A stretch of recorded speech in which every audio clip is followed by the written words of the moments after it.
Hello and welcome back to the box office, guys. Now, before we get going, I'm going to do my usual announcements. Please subscribe to this channel, and I've attached my social media handles to the description of this video. Website coming soon enough, maybe even this week, get you guys going. So again, please follow my other accounts so that I can keep you guys in the loop of how everything is going. Now, this week we're going to be talking about Errol Spence versus Yordenis Ugas.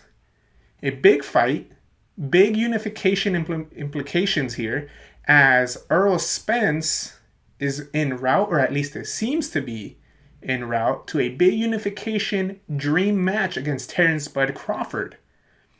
Ugas, on the other hand, is looking to keep momentum going for his huge upset victory against Manny Pacquiao last year, and looks to do the same, pull off another upset against Errol Spence this weekend. Now, let's take a look at Ugas for a little bit. Yordenis Ugas, as I mentioned, is 27-4. He is a huge underdog. He is a plus 340 underdog, meaning you bet $100, and if he pulls up the upset, for every $100 that you bet, you get $340 in return. He's entering the ring at 27-4, 12 of those wins coming by the way of knockout. He's entering the ring at 5'9", 5 feet 9 inches, 69-inch reach. His last 3 fights: upset victory against Manny Pacquiao, split decision victory against Abel Ramos, and a stoppage against Mike Dallas Jr. Ugas, as I mentioned, stepped in for none other than Errol Spence for that Pacquiao fight, pulled off an upset, took the fight in late notice, and that gamble paid off for him. Looking to continue that momentum, potentially trying to put his place into the Bud Crawford talk and see what he can do with his talents as well. Errol Spence, on the other hand, is the Vegas favorite.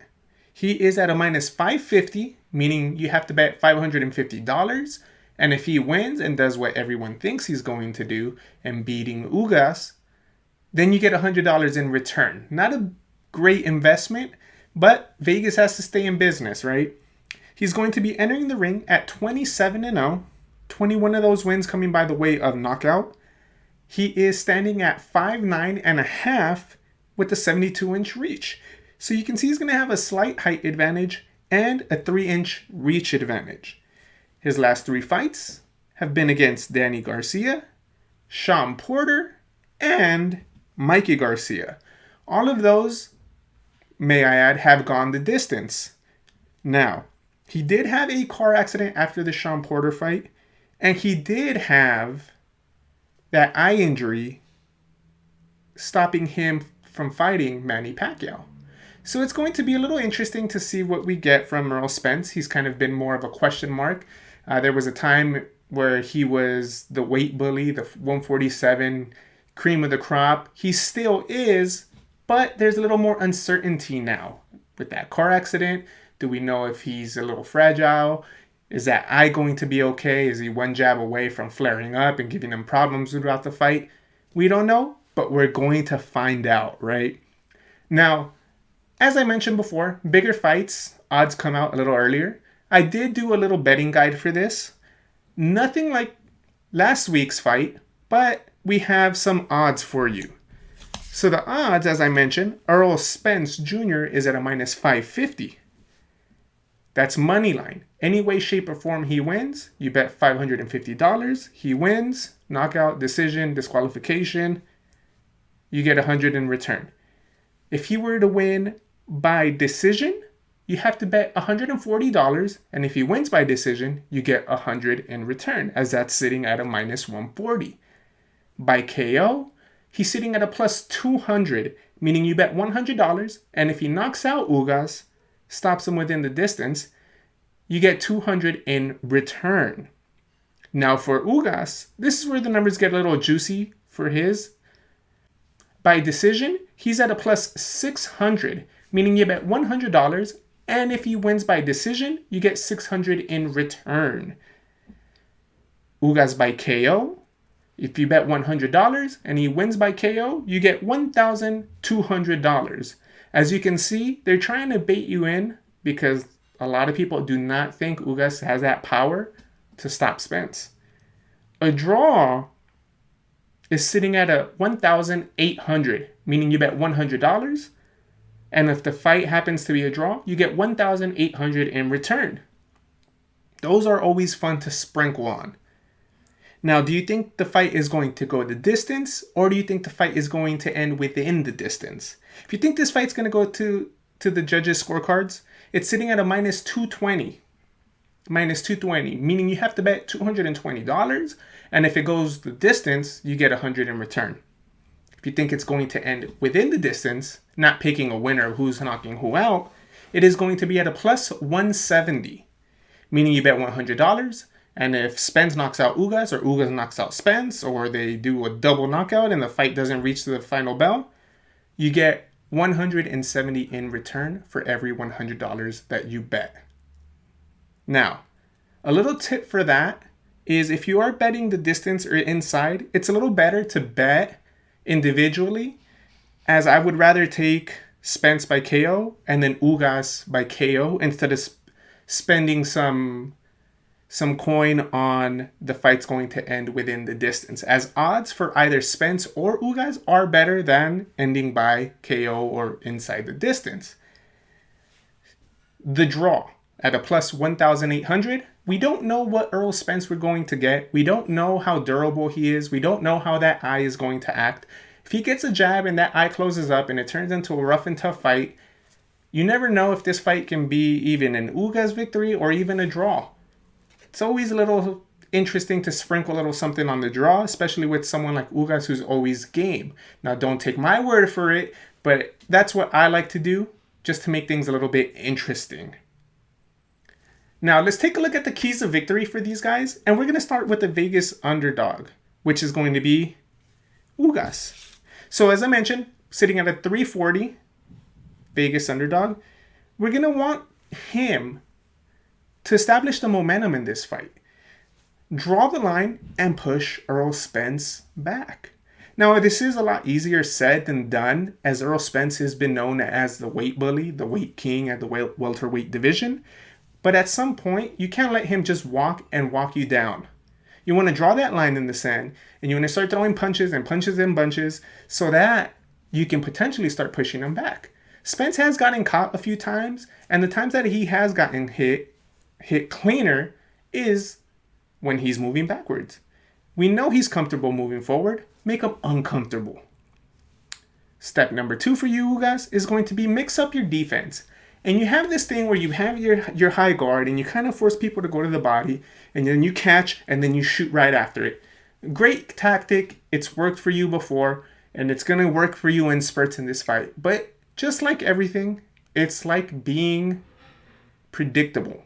If we know you're going to catch and shoot, and you're not going to shoot after the punch has landed, we're going to shoot and then cover up as well, right? So at some point, you like to catch and shoot, but you're going to want to shoot with the shooter.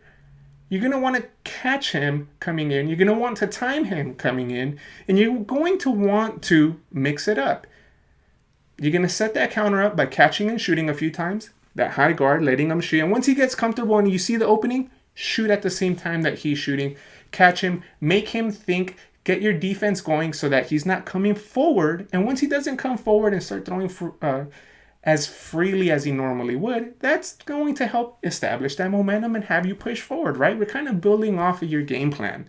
And number 3 is going to be something that I want to see, and I think a lot of people are curious, and it's test his durability. Test that eye out. We want to see what the fuss was about, why he didn't fight Pacquiao. So test that eye out. Make it rough. Make it tough. If you get on the inside, fight and fight hard. Grab, hold, make it dirty, little dirty boxing, phone booth boxing. Let's see what that eye has. And let's see if there's still not wear and tear from that car accident also. Let's see how durable he is. Let's see how hard he can work consistently throughout the fight. It could be a tale of two fights where the body just gives up. We don't know that for sure, right? As Spence has said, he's in tip-top, ready to go. And speaking of Spence, let's take a look at his keys of victory. Errol Spence, as I mentioned, is the Vegas favorite. He's sitting at a minus 550. You bet $550. If he wins any shape, way, or form, you get 100 in return. So what does he have to do? For step one for Errol Spence is going to be work off the jab. We don't want to reach. We know you like to come forward, but use that jab as a measuring stick. Use that jab so you can jab, double jab, cross, even hook off that jab. Maybe use it to bait him into coming in. But you want to work off that jab. You don't want to lunge forward, and you don't want to really start off throwing hooks. So measure everything, be calculated, get your distance, get your offense going off the jab. Number two, work the body. The Errol Spence we came to love was a body snatcher. He'd come in, he'd back you up to the ropes, and he'd start digging to the body, digging to the head, uppercut to the head.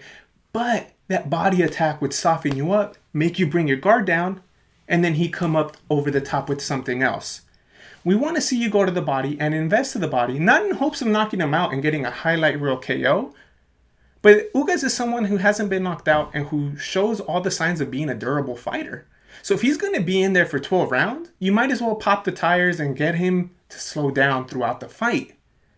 So do just that. Invest to the body. If you manage to back him up to the rope, you are a southpaw, throw that jab, go to the body, come up over the top, or just really focus on investing to the body. You want to slow him down. You want to make life easier on yourself. And going to the body is going to pay dividends, specifically in the second half of the fight. Step number 3 is going to be set up those big punches. We know you have the pop. You drop Sean Porter later in the fight. You know you've heard Kilt Brook. But you've had some highlight reel KOs, but those haven't come as frequently as they were before. So let's set up those punches. And going to the body, as I mentioned before, is going to help you do that.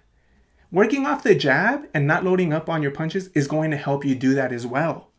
So set up those big punches. He has a tricky defense, catch and shoot. Throw some feints. If he's trying to parry, throw some feints, fake to the body, come up over the top, throw your punches in bunches, but you want to be accurate with those punches. Make every punch count because Ugas can be in there for 12 rounds. You do these 3 things, you're going to put yourself in a good position to not only win, but have a dominant victory, which is what we want to see because we want to see you get to Bud Crawford. Now, as far as my prediction for this fight, this is a very tough fight for me to predict. Not only because, oh yeah, Spence is the go-to, but I don't want to bet against Spence on a personal level because, like every boxing fan, we really just want to see Spence versus Crawford. So until that happens, I'm going with Spence every time. I'm going with Crawford every time until that fight happens and we can have that dream boxing matchup that we've been waiting for so long. We deserve it. The fans deserve it. The fighters deserve it. Boxing deserves it. So I'm going with Errol Spence.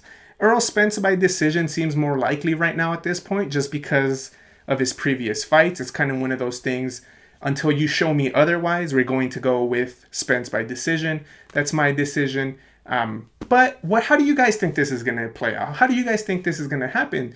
Ugas is very game, and he can potentially play spoiler to a big matchup, which, may I add, happened with like Deontay Wilder, Anthony Joshua, where we wanted both fighters to come in undefeated. Andy Ruiz goes and plays spoiler, right? So we've seen this story happen before.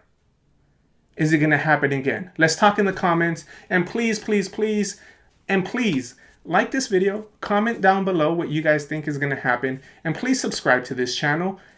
Social media links are attached to the description video. Let's talk boxing, guys. Thank you. Take care.